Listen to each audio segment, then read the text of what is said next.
Stand by for Dragon Ball Z Kakarot.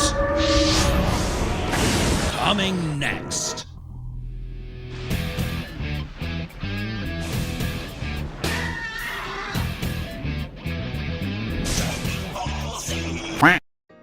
Last time on Dragon Ball Z Kakarot. Through a hefty sacrifice, Goku and his companions managed to repel the Saiyan menace. Goku, bearing the brunt of the battle, found himself in the confines of intensive care, nursing significant injuries. In stark contrast, Gohan, displaying remarkable resilience, made a swift and complete recovery in just a matter of days. By the way, this is part 2 of my Dragon Ball Z Kakarot retrospective, so if you haven't seen part 1, then the link is in the description. Instead of diving headfirst into the next saga, the game grants you the chance to freely explore and faff about to your heart's desire. Throughout the story, certain segments confine you to specific regions of the map, but during the intermission periods, the world is your oyster. Well, at least the parts of the world that has been unlocked, because there are a few areas that only become available after reaching a certain point in the main campaign. These intermissions present a great opportunity to tackle side missions. There also are some main story missions, but they kind of still feel like a bit of busy work because they don't really add to the overall narrative, kind of like bad filler. When flying around, Gohan will not stop saying, I think I can handle this. I think I can handle this. I think I can handle this. I think I. It is driving me nuts. Just shut up. While exploring the world, a primary focus is gathering ingredients for cooking. Wildlife in different areas can be hunted for meat. That's the cutest fucking thing I've ever seen in my entire life. And the better the meat's quality, the better the meal it can create. Later in the game, you can encounter gold tier animals that always yield premium meat. Additionally, there's a fishing mini-game available, which surprisingly allows you to catch fish. Bait enhances your chances, and when a fish bites, you must hit 2 well-timed button prompts. Oftentimes you won't get the whole fish, just a part of it like a scale, which can be annoying if you need specific fish parts. A plethora of ingredients can be gathered, ranging from apples picked from trees to fish eggs gathered from bodies of water. For rarer ingredients, a visit to a shop becomes necessary, with cities and settlements harbouring vendors. When you have enough ingredients, you can use them to cook meals. These meals not only recover health, but can also bestow permanent stat enhancements and grant temporary buffs to characters. The permanent buffs are very minor when compared to the temporary ones, but they do stack, so if you just keep eating, you'll keep getting stronger. Just like in real life. 303.8. When it comes to preparing meals, you have several options. You can opt for a more primal approach and just eat raw foods. Use a campfire for cooking or seek out skilled cooks who prepare the meals for you. Notably, raw ingredients offer fewer benefits compared to cooked ones. It's important to remember that cooking over a campfire results in the character immediately eating the food, while meals from a cook and raw ingredients can be carried around for later consumption. As you progress through the game, you'll encounter a variety of talented cooks. There is even a chance that you will get 2 meals out of the ingredients instead of just 1. From what I can tell, this just happens at random, as using higher quality ingredients didn't seem to increase the chances, at least from what I could tell from my small sample. This is not a scientific paper on meal prep, okay? I don't know. While regular cooks are limited to preparing 1 dish at a time, Chi-Chi can craft full course meals once the Saiyan Saga is completed. These recipes are discovered by engaging with various NPCs, and they involve combinations of single meals. The buffs from a full course meal surpass those from a regular one by a significant margin, and everyone in your party gets the benefit. You will reach a point of no return at several stages throughout the game. This is just the game's way of telling you that you need to get all your faffing about done and dusted because shit is about to go down. After a fierce showdown with the Saiyans, the Earth was safe once again, but that safety came at a hefty price. The Dragon Balls, the only hope of bringing back those who had lost their lives, were gone. Thanks to what Vegeta said, however, Gohan and the others learned of more Dragon Balls on Kami's homeworld, planet Namek. Gohan, Krillin and Bulma had been hard at work modifying Kami's old spaceship for their journey to planet Namek.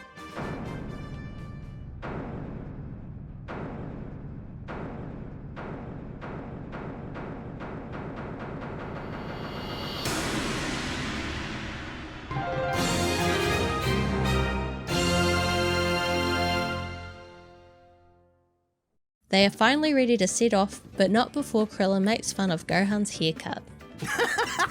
What's with the hair, Gohan? At least he has hair. Meanwhile, After healing on planet Frieza 79 from his battle on Earth, Vegeta gets surprising news from Kui that Frieza and his henchmen Zarbon and Dodoria are on Namek searching for Dragon Balls. Vegeta is furious as he wanted the Dragon Balls for his own wish for immortality. Kui mocks him, but Vegeta jumps into a space pod and speeds straight to planet Namek.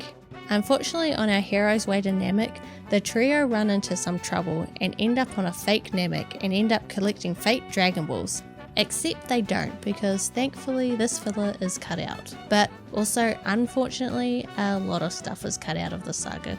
It's mostly done to help with the pacing, and the story is still coherent without it, but honestly some of it feels like it was cut out because of time and budget constraints. Holding out for hope on planet Namek. After a grueling 34 days in space, our heroes finally touch down on planet Namek. The excitement bubbles within them as their Dragon Radar starts picking up readings from the Dragon Balls. However, their joy is short-lived as they witness a Saiyan space pod streaking across the sky. The owner of that pod could only be Vegeta, and the urgency to find the Dragon Balls intensifies. Little did they know, Frieza had already set foot on Namek and already had some of the Dragon Balls in his possession. Now only 3 remain out of my grasp. Yes, excellent! Krillin suggests that Bulma returns to Earth for her safety, but their plans take a turn for the worse when they are ambushed by Frieza's henchmen, who look really fugly, but who am I to judge? The quality difference between the main cast of characters and NPCs is quite drastic. Most of them look very generic, and there are clones walking around everywhere. There is a side mission later on in the saga where you can help out an alien couple, and they are clearly just human NPCs with blue skin. Overall though, Dragon Ball Z Kakarot is a great looking game. It's wonderfully colourful and vibrant. The cell shading style doesn't perfectly resemble the hand-drawn aesthetic of the manga or anime, but still reflects the core visuals of the source material. The character designs allow for a lot of expression, although at certain angles some of the characters look really weird. Also, I feel like something's a bit off about Goku's model. I think it's his arms. Are they too short? Or is it that his forearms are too skinny? I can't quite put my finger on it. That boy ain't right. The henchman's attack leads to the destruction of the spaceship. Bulma is not taking it very well, and she watches helplessly as their means of escape is lost. Gohan and Krillin are left pondering on what they should do next. Meanwhile, Vegeta has a face-off with Kui, who had been ordered to eliminate the Saiyan. However, Vegeta's near-death experience on Earth had fueled him with newfound power, allowing him to easily overpower Kui, turning the tables on his would-be assassin. you're not going anywhere!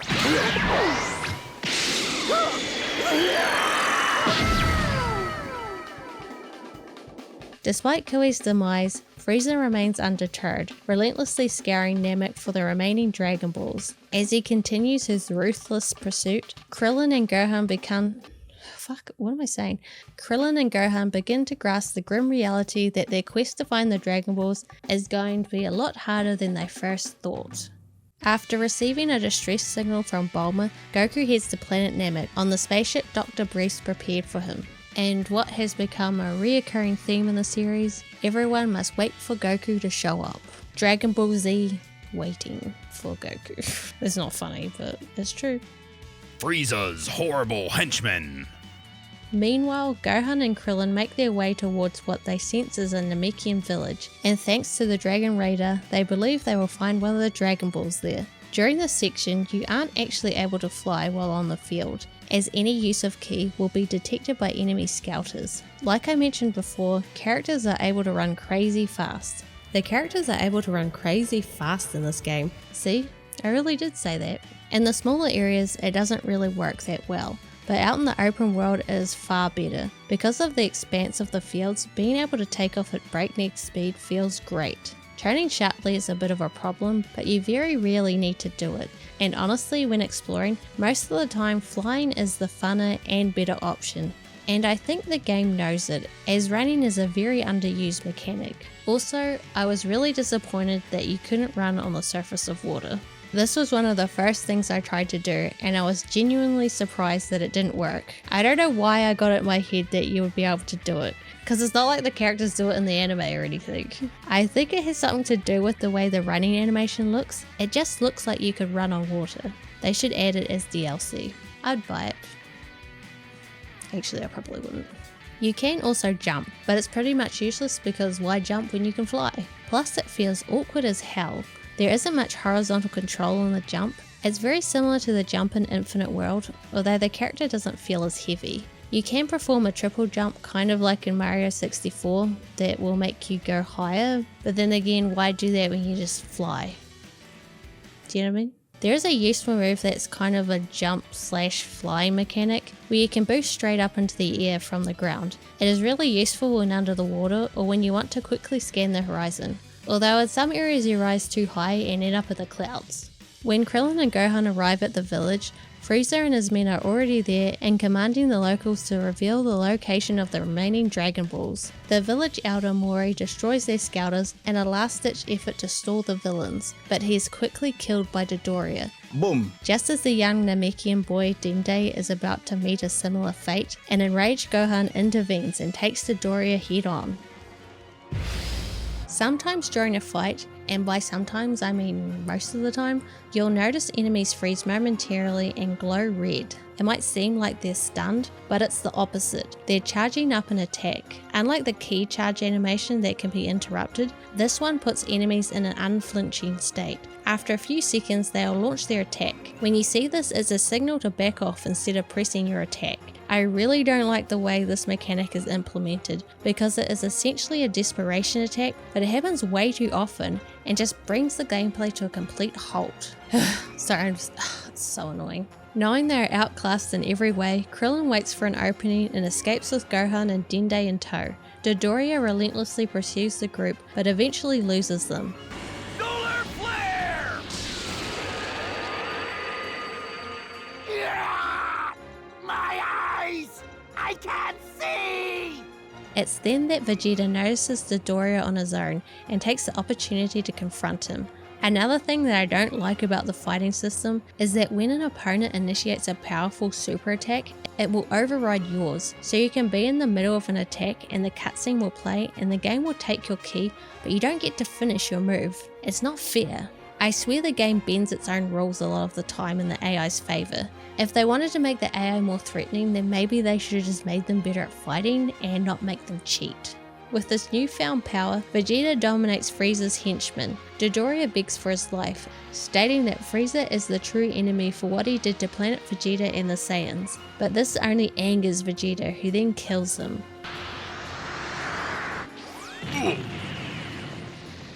Frieza's terrified of the limitless potential of a Saiyan's power.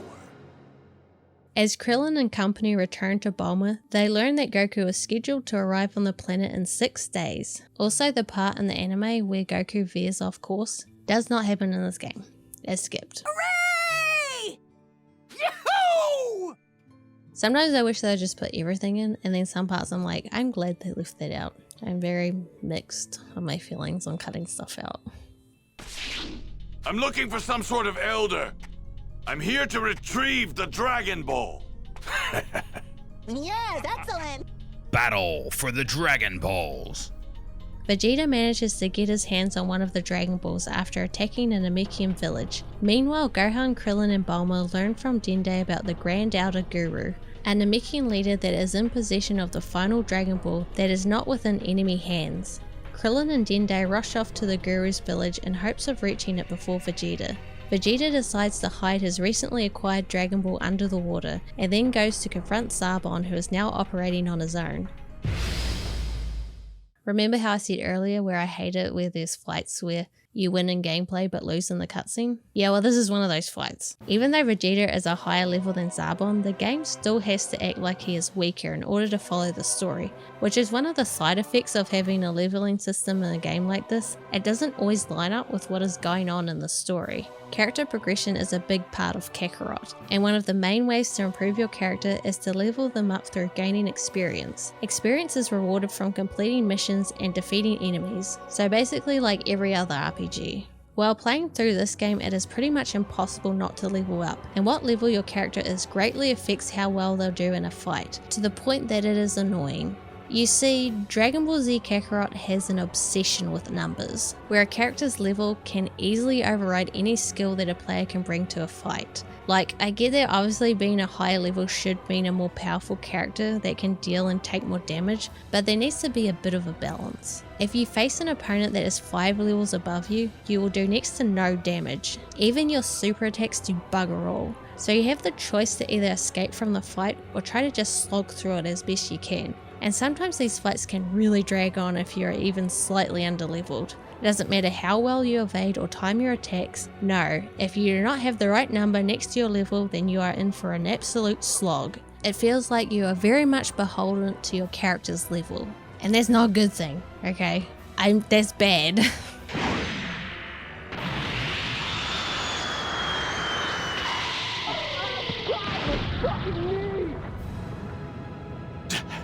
Damn you! Vegeta is no match for Zarbon and is taken back to Frieza's spaceship and placed within a rejuvenation chamber. Honey, you've got a big storm coming. Krillin and Dende make their way to Grand Elder Guru. Guru was one of the 2 known survivors of a cataclysmic climate shift on the net.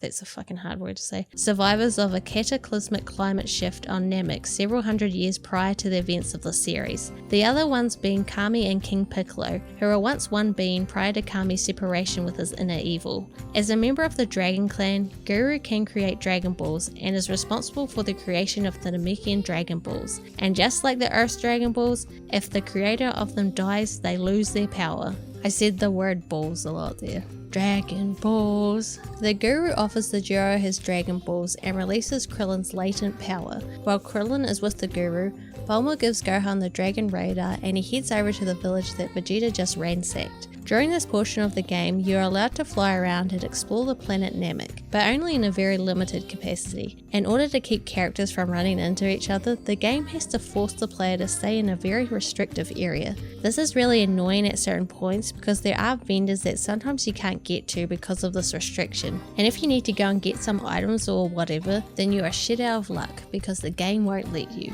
There is only one sub-story that you can complete in this area, and that is to help a little Namekian boy. Namekians are such an interesting race in the Dragon Ball universe. They require only water for sustenance, as their bodies have enzymes that allow them to transform water into nutrients. Though Piccolo can eat meals, he is never seen actually eating, and during Chi-Chi's full-course meals, he will sit there while the others in the party eat. Thanks to the Dragon Radar, Gohan is able to quickly find the Dragon Ball that Vegeta had hidden under the water. Vegeta wakes up in the rejuvenation chamber and uses an explosion to distract Frieza and Zarbon, and is eventually able to escape with all of Frieza's acquired Dragon Balls.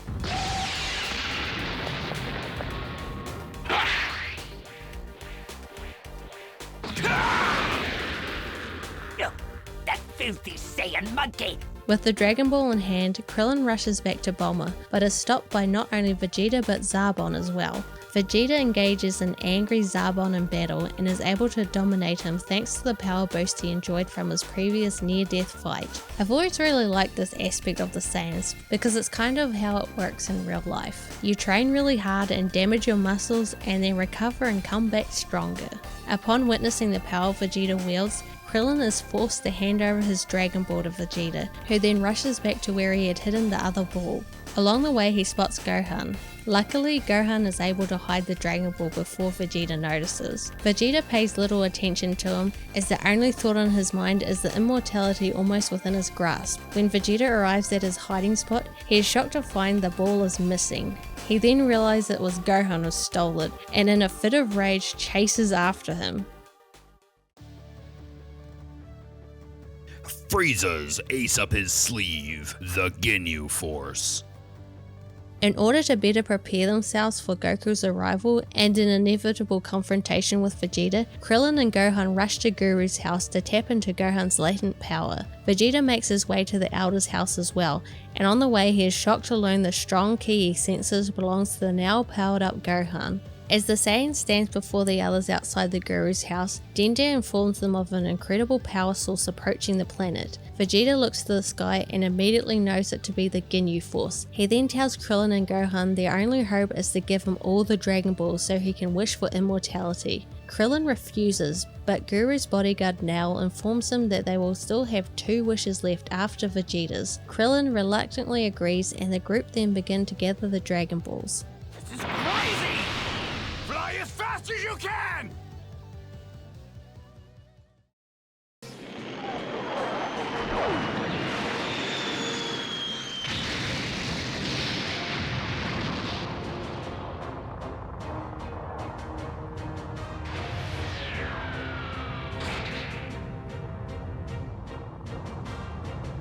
So they've finally arrived.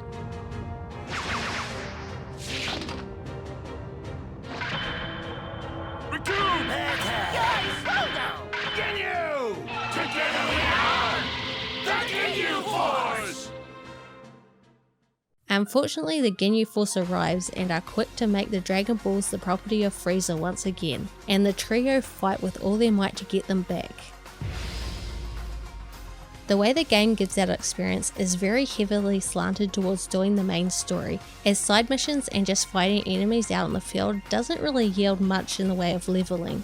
You could complete like 3 side missions and not even come close to earning enough experience to level up. This system's biggest downside is that it makes encounters out in the overworld just an annoyance, as there is little to gain from engaging with them, so there is very little opportunity to grind up some levels outside of the main story. This is actually kind of a good thing, as the game doesn't expect you to do any grinding, so the main missions will keep you within the right level range. One of the recurring complaints about the Dragon Ball Z series is the perplexing nature of power scaling and the inevitable power creep. In the Saiyan and Frieza sagas, there's a lot of emphasis placed on the characters' power levels. It's a recurring theme that's continuously brought to the forefront. I'm guessing this is done to introduce tension, the idea that the villain far surpasses the hero in power. However, it often falls flat due to the sheer disparity in power levels among characters. For instance, Dodoria boasts a power level of around 22,000, while Zarbon stands at 34,000.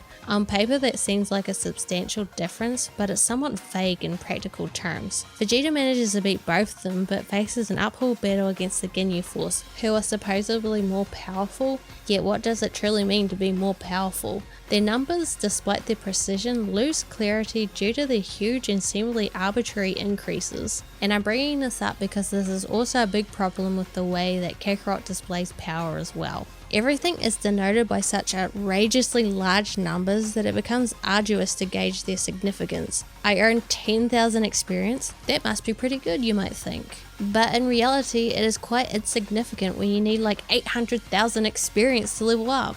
Dealing 1,000 damage might appear substantial, but it's a mere scratch when your opponent boasts a colossal 600,000 hit points. I get that Dragon Ball Z is about superhuman fighters and they wanted to reflect that, but these numbers are annoying as hell to contextualize, and it doesn't help that they don't use commas to make them easier to read. In the grand scheme of things, does this really matter? Well, I think it does, as there is a thing to be said about readability during gameplay, and the fact that this game is very reliant on numbers, it does a very poor job of conveying them to the player. Captain Ginyu has brought all 7 Dragon Balls to Frieza, but they are having trouble summoning the dragon.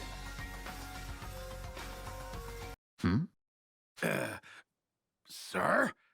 Are you immortal now? No, I suspect not. Ah, yes. There must be some sort of incantation to activate them. Perhaps some sort of secret phrase that only the Namekians know. Seems I'll have to hunt down more of those worms. Vegeta and the others are able to defeat the weakest member of the Force, Gildo, but they prove helpless against the hulking Raccoon. Just when everything seems hopeless, Goku arrives on Namek, and Krillin, sensing his ki, is filled with a new sense of hope. Attention, we have arrived on planet Namek. I gotta find those 3 fast! Please be alive, you guys. Goku's heroic arrival. So we're over halfway through the saga and the main character has finally showed up. Well,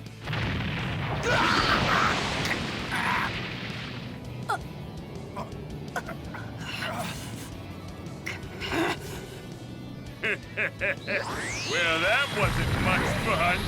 Ah! Say goodbye!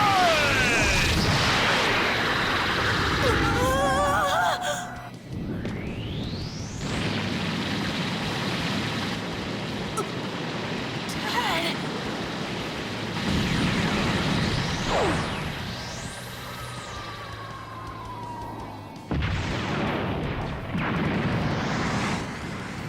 What the? Hey, who are you? Kakarot, you finally show your face. When a character has been absent from the story for a while, the game will give them a bunch of experience to allow them to catch up in levels, which is great as, like I was talking about, this game doesn't really have a good way to grind up experience. But gaining experience isn't the only way to increase a character's power.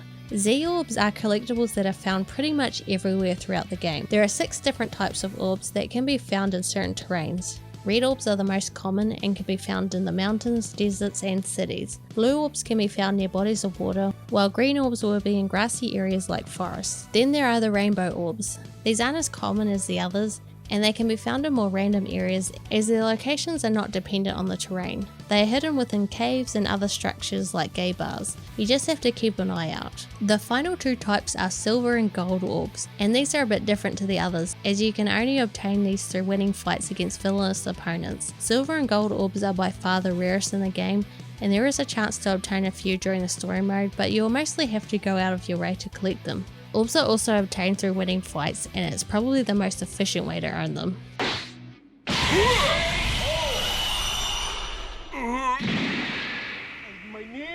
Goku is able to make quick work of both Recoome and Berta, and his impressive display of speed and power reminds Vegeta of the legend of the Super Saiyan. Jace flees to inform Captain Ginyu of his comrade's defeat, and Gohan and Krillin fill in Goku in what has happened before his arrival. Goku also learns that the puppet master pulling the strings on Namek is the nefarious Frieza that King Kai had warned him about. But before he can process this new information, Jace returns alongside Captain Ginyu. Alright, let's do this, Vegeta! You take that smaller guy over there. This is the end of the line for you. Kakarot and Ginyu are more or less equal in terms of power. If I'm lucky enough, maybe the 2 of them might take each other out. Farewell, Kakarot! Betrayal! Betrayal! So orbs are everywhere and you'll be collecting a lot of them, but what exactly are they used for? In Dragon Ball Z Kakarot, aside from just raising a character's level to gain power, there's also a skill tree for each character. On this tree you can spend orbs to upgrade a character's super attacks and know-hows. To begin with, not all of the character's super moves or upgrades will be available from the start. The further you progress through the game and through extra training will unlock the nodes. Orbs are used to purchase these upgrades, and the further along the tree a character gets, the higher and higher the orb requirement becomes, meaning you'll need a lot of them in order to upgrade everything for every character. These upgrades are completely optional, as are a lot of things in this game. They're just there to give you a bit of an edge over your opponents, or in some cases to completely destroy them. Even though the game refers to this upgrade system as a skill tree, and it does resemble the look of a typical skill tree, it doesn't have the choice of a skill tree. It's not like you are picking between one move over the other, or one passive over another. No, the choice is basically, do you want this attack or not? Do you want it to do more damage or not? You can't really customize the character's moves in any unique way. For instance, there's no branch on the tree that will allow Vegeta to learn the Kamehameha. You can only ever learn what he knows in the source material. Super attacks are not the only things that can be upgraded on the skill tree. There are also abilities called know-hows. These can be equipped and improved just like super attacks, but these are passive buffs that will be applied to a character. A lot of the buffs revolve around a character having a damage increase against opponents when they're in a certain state, such as if they are guarding or stunned, stuff like that. Then there are masteries. These are like know-hows but better. Their effects are far more potent and range from 20% lower ki costs when using super attacks to automatically transforming at the beginning of battle. These can be pretty powerful, however masteries can be expensive to upgrade as they do require more of the rare orbs. Masteries can only be unlocked through the training room, which I will go over when we have access to it later on in the story. Goku's power far surpasses that of the Ginyu Force's leader. Realizing he is in the presence of a superior body, Captain Ginyu uses his body change technique to swap bodies with Goku and make the powerful Saiyan body his own. Vegeta gets to Frieza's spaceship to claim the balls for himself, but Krillin and Gohan are able to find them first thanks to the Dragon Radar. You know, they would be screwed if it weren't for the fact that Bulma is like a super genius. I know she's like off in the background, like kind of not doing anything, but they'd be screwed without her. Frieza, on the other hand, makes his way to the Guru's house to inquire about how wishes are made with the Namekian Dragon Balls. I suppose I'll let this one live. Honey, you've got a big storm coming. Also at this point in the anime, this is when Yamcha and the others have to fight off the dead members of the Ginyu Force on King Kai's planet. I mostly remember this section because the clips of this segment were in the opening, at least in the opening they used when they aired it on New Zealand TV. I always liked it when Yamcha would punch the camera. That's the best part. Frieza arrives at the Guru's house and is greeted by the Namekian warrior Nail. Tell me what I must do in order to grant my wish. I suggest you leave. We have no intention of telling monsters like you. Porunga Appears. Krillin and Gohan attempt to use the Dragon Balls after successfully stealing them from Frieza, but they don't know the correct words for summoning the dragon. Captain Ginyu, Goku and Jay show up, but Vegeta notices Captain Ginyu has changed bodies, and a battle ensues.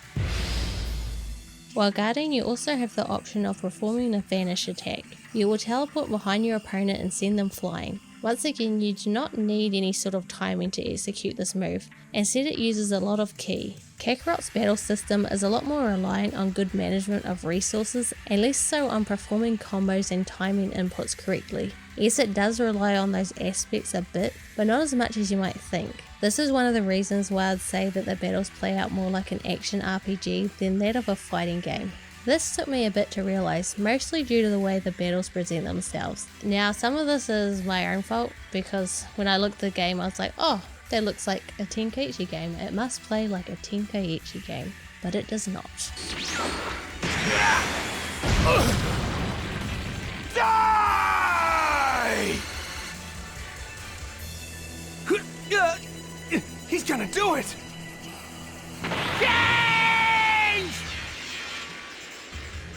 Hope I make it!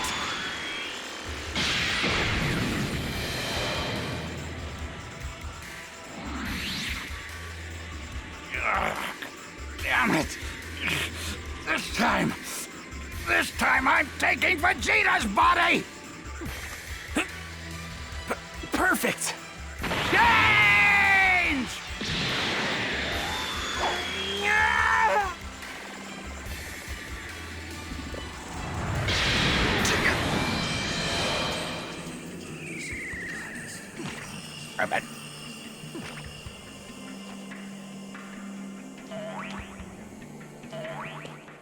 The Ginyu Force is defeated even though a lot of the fights are kind of skipped over, but that's okay.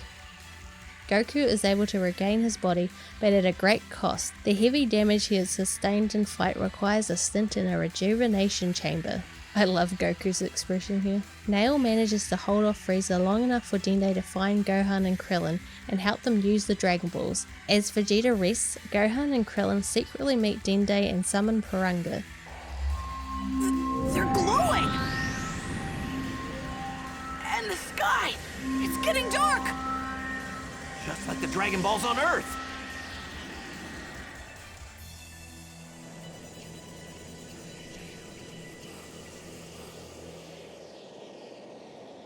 You who have gathered all 7 Dragon Balls, now state your wishes. I shall grant you any 3 wishes that are within my power. They first wish for Piccolo and Kami to be revived, then wish to have Piccolo transported to Namek. Vegeta, now awake and irate, rushes to wish for immortality, but just as he does, Guru breathes his last breath, causing Porunga to disappear. Frieza then arrives, also upset he missed his opportunity to obtain immortality. Frieza is so pissed that he transforms into a second form and proceeds to impale Krillin. Saiyan armor is overrated. Just saying.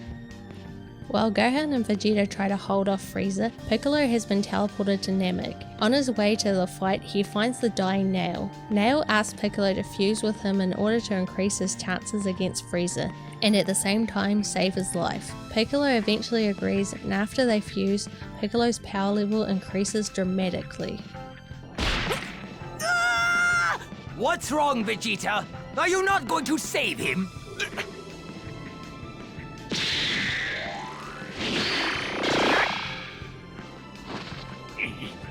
How is that pathetic worm still alive? My attack should have been fatal! Gohan is pretty badly injured, but thankfully Dende is able to heal him using his powers given to him by the Grand Elder Guru. Why the hell didn't you tell me that Namekian Runt had the ability to heal people? Because we didn't know either. If we had known, we would have had him heal Goku. The warriors, along with a stronger Piccolo, do what they can to stop Frieza. During fights you are able to use items, and they are so overpowered. Not because of the items themselves, but because of the way the system works. Just like with super attacks and transformations, you have a palette that you can register items to. Not all items can be used during battles though, like you can't have a meal registered to one of the buttons, but there are a few healing items that you can buy from shops, and even senzu beans that you can get from Korin. Now the reason why this system is broken is simply because there is no cooldown after using an item. You can be at the brink of death and just guzzle down a bunch of healing items all in one go and be good as gold. It is so broken. It also takes away from getting items like senzu beans, like it doesn't really matter that they are a full heal because I can just buy a bunch of Vita drinks from the store and it has the same effect. I truly believe that all they would need to do is add a cooldown to using items and it would fix this issue. The more powerful the item, the longer the cooldown. As the fight progresses, Frieza will transform into his third form, the one that looks like aliens. Okay, so technically they all look like aliens, but you know the aliens from Aliens? They're alien. That's what it looks like. There are some super attacks that make use of consecutive ki blasts. Bada bop boom pow. When launching them, a big reticle will appear on screen and you can manually aim where you want the ki blast to go. These attacks are really useful as you have the choice to either focus on one enemy or go for multiple at a time.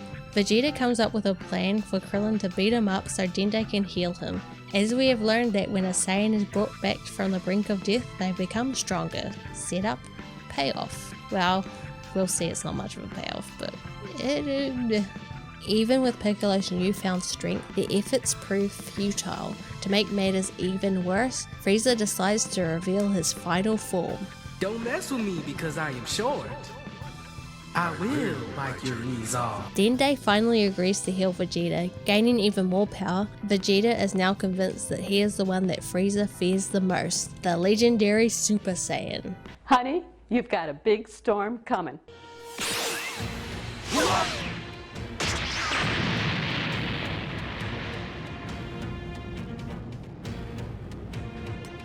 I'm gonna waste him. You're up against your greatest fear. A Super Saiyan! Frieza's final form. I really wish this game wasn't afraid to let players lose. In this fight, it is played out in the story that Vegeta just stands no chance, but during gameplay, Frieza is the same level as him. It really takes away from the tension. Even though Vegeta is only a support character in this arc, he is probably the character that changes the most. Vegeta's character is defined by his unyielding pride and arrogance. During the Frieza saga, Vegeta faces numerous challenges and setbacks. He confronted the Ginyu Force and his battles with them were grueling, and it became evident that the power gap between him and Frieza was immense. It was during his time on Namek that Vegeta began to experience a growing sense of desperation and vulnerability. He realizes that the Dragon Balls were his best hope of gaining the power to defeat Frieza. This desperation led to the subtle shift in his character as he recognized the need to work with Gohan and Krillin. The Saiyan Prince begins to experience true dread and despair for the first time in his life. and Gohan and the other warriors can only stand and watch as he continues to suffer a brutal and humiliating defeat. Goku, fully healed from his previous fight, rushes to the battlefield. Sorry I'm late. I'll take things from here. Dad? Goku! It looks like I still have some trash to dispose of. Vegeta senses Goku's tremendous power and taunts Frieza, saying that Goku is the real Super Saiyan, a provocation which results in Frieza fatally wounding him. You're finally going to get what you...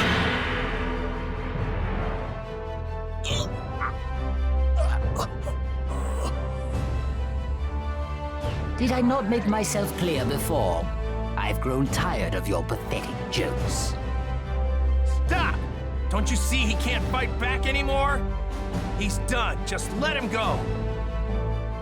Kakarot, you're just as soft as always. Perhaps you're not a Super Saiyan after all. You idiot. Stop letting your emotions hold you back. Stop being so soft and you can finally do it. You can become a Super Saiyan. Kakarot, listen. Our home planet, Planet Vegeta, wasn't destroyed by a meteor. It was Frieza. We Saiyans were his enforcers. We followed his every order. Your parents, my father, the king, they were all murdered by that monster. I beg you, Kakarot, please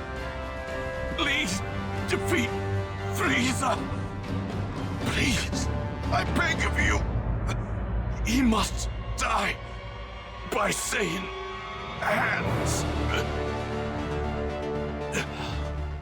Upon witnessing his former enemy die at the hands of a tyrant, Goku vows to carry out Vegeta's dying wish and fight for the victims of Frieza's cruelty. Frieza destroyed Planet Vegeta for two main reasons. First, he was afraid of the Saiyan rebellion. He knew that while a single Saiyan or even a group of them wasn't a direct threat to him, a coordinated attack by many powerful Saiyans during a full moon could harm his empire. They had the highest average power levels and strength in numbers. In addition to the more apparent cause, Frieza harbored a secret fear regarding the legendary Super Saiyan, even though he would never openly acknowledge it. The mere possibility that the Super Saiyan legend could be true troubled him. At this point in the story, the Super Saiyan is portrayed as a myth. Vegeta, when discussing the legend, mentions that the Super Saiyan is a powerful warrior that last appeared 1,000 years ago. From the outset of their fight, Frieza is quickly able to acclimate to Goku's power and arrogantly claims he only needs half of his strength to defeat the Saiyan. Even with his 10 times Kaioken attack, Goku is still unable to turn the tide of battle in his favor, and begins to realize Frieza's boasting was anything but empty. Goku, the legendary Super Saiyan. The title card spoils the section. If you didn't already know the story, obviously we already know what's going to happen, but... Faced with seemingly insurmountable odds, a battered Goku begins to gather energy for his strongest attack, the Spirit Bomb. Piccolo and the others risk their lives to distract Frieza, which allows Goku to gather enough energy for the attack. He launches the Spirit Bomb at Frieza and lands a direct hit, the impact caving a large hole in the surface of the planet, and everyone lives happily ever after, especially Piccolo. Mr. Piccolo! You worms! I'm going to eradicate every last one of you!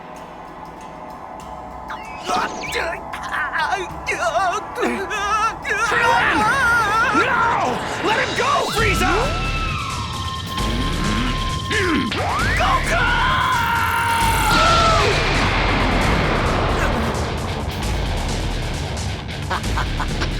And now for the little brat.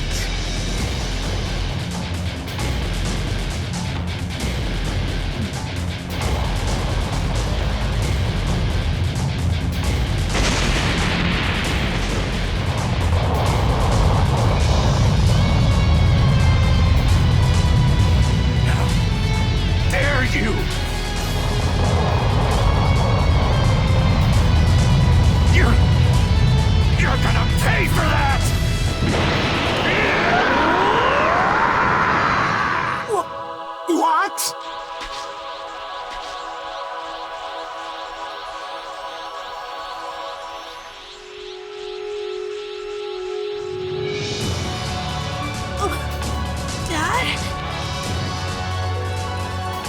Gohan, take Piccolo with you and head back to Earth now!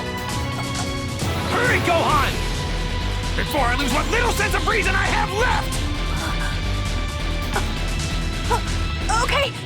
What's going on? What's happened to him? No, it can't be! I've had enough! Now I'm mad, Frieza! You will know your place, you filthy Saiyan! The Super Saiyan aura looks so awesome during this fight. It's a lot closer to how it looks in the manga, how it's all fiery and shit. Unfortunately, this isn't its default look, as for the entirety of this fight, Goku will be in Surge mode, and the aura only looks like this when a character is in Surge. It's awesome that the game mechanics actually reflect the way Goku is feeling at this moment. The Grade 1 Super Saiyan is fueled by rage, and you really do feel that with the way he moves, and the impacts of the melee strikes has been increased. Kakarot has a lot of little details that really adds a lot to the game. So I was kind of surprised that when Goku first turned Super Saiyan, he didn't have the fluffy hairstyle. I mean, it doesn't matter, I was just expecting it. I always thought that the change in the Super Saiyan hairstyle was a sign of mastering the form, but I don't think that is actually the case. It's probably just that Akira Toriyama's art style evolved over time. Also, the reason Super Saiyan hair is blonde is because Toriyama couldn't be bothered colouring the hair, and that is the best reason for an artistic choice that I have ever heard. Frieza struggles to keep up with Goku and his newfound power, and in his frustration launches a death ball into the planet, destabilizing its core and dooming it to explode in just a short amount of time. Only 5 minutes. 5 minutes my ass. King Kai devises a plan to use both Earth's and Namek's Dragon Balls to transport all life except for Goku and Frieza to Earth. The two warriors continue their fight. The Super Saiyan transformation is activated the same way as the Kaioken, but unlike the Kaioken, it does not drain your health. When in this state, your character's ki will always be gradually draining, but I find this a lot more manageable. It is really easy just to charge up your ki again, and while in this form you get a damage and speed boost. From the get-go, the damage increase isn't as much as the Kaioken, but it does end up overtaking it later on. When a Super Saiyan's ki is reduced to 0, they will revert back to their base form, but all you need to do is charge back up and transform again, because there is no cooldown on transforming. As long as you have some ki, you can turn Super Saiyan. This may seem a bit overpowered, but from this point on, the game kind of expects you to be Super Saiyan. I mean, obviously if you can turn Super Saiyan. They don't expect Krillin to be Super Krillin, why aren't you a Super Saiyan? The game kind of expects you to be Super Saiyan whenever you fight, so it doesn't end up being that big of a deal. This is the final battle with Frieza, and it is an epic one, with the planet Namek just crumbling around the two fighters. Frieza is such a great villain as he acts as a parallel to our heroes. Remember how earlier Vegeta gave up his hubris? This lesson is one that Frieza never learns. His personality and massive ego hinder his growth as a fighter. This mirrors how Vegeta started off in the Saiyan Saga, where he couldn't accept the idea of losing, throwing a tantrum before retreating. The key difference is that Frieza never overcomes his hubris. Frieza's attack on Krillin is the first trigger for Goku to become the first Super Saiyan the series has ever seen. The irony here is brilliant. Frieza, with his enormous ego, inadvertently helps his enemy achieve his ultimate power, and making the legend that he had always been secretly afraid of come true. You brought this upon yourself, Frieza. Though I have to admit I didn't see it ending quite like this. 'Cause you Saiyan... I'm going to make my way back to Earth. You can stay here and suffer the same fate as this planet. I beg you. Please have mercy. I beg you. How can you beg for mercy? How many people begged you for mercy before you slaughtered them? How many? I beg you.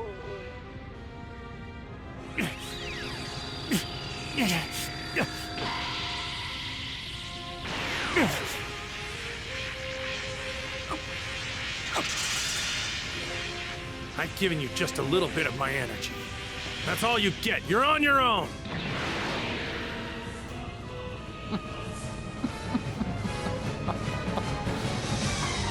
Greatest being in the universe. That is why you You must die by my hand!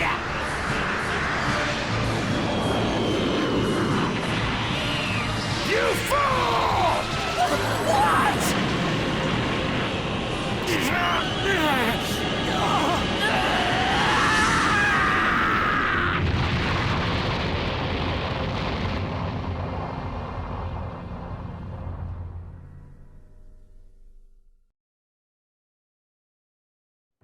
Goku survived his battle with Frieza. However, planet Namek had finally reached its limit, exploding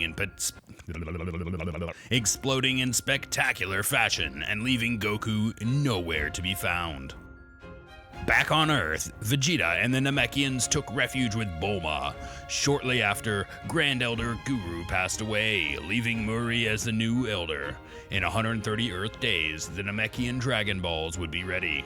These Dragon Balls could revive only one person per wish, but could resurrect those who had died multiple times. When they used their wishes to bring back Goku and Krillin, a surprising twist unfolded. Goku was alive and en route to Earth. To avoid Krillin being revived on the destroyed Namek, they first brought his soul to Earth, then revived him with the second wish. With Goku no longer needing revival, it was Yamcha's turn. After another 130 days, 2 of the 3 wishes brought Chiaotzu and Tien back. Then, with the third and final wish, the Namekians were transported to a new planet, taking their legendary Dragon Balls with them. Next time on Hidden Retrospectives. What the hell is going on?